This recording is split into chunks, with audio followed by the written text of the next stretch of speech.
today. They haven't, though. That's right. Here we are, another day closer to New Year's Eve and the end point of this in-between period with the EU.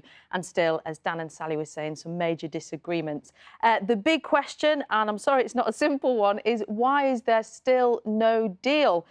Problem number one is the level playing field. Bear with me. Imagine the Prime Minister and the European Commission President are captains of football teams. So they both need to agree on rules that stop the other team from having an unfair advantage, like whether they're allowed to give subsidies to some industries or whether they can differ on rules around workers' rights.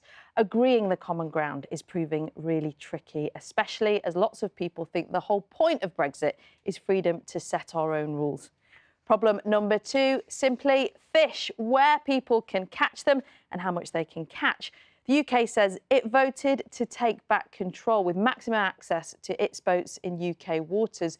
The EU still wants its vessels to be able to fish here.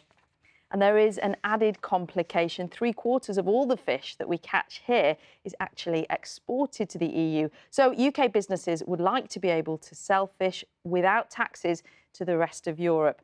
The EU is unlikely to agree to that without getting what it wants. Neither side is budging on this, and that's a worry for business.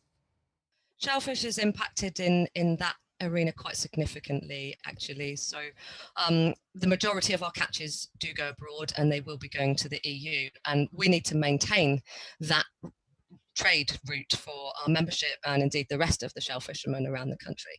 But at the same time, we do post-Brexit or EU exit need to be able to control and manage who has access to our resources in our own waters.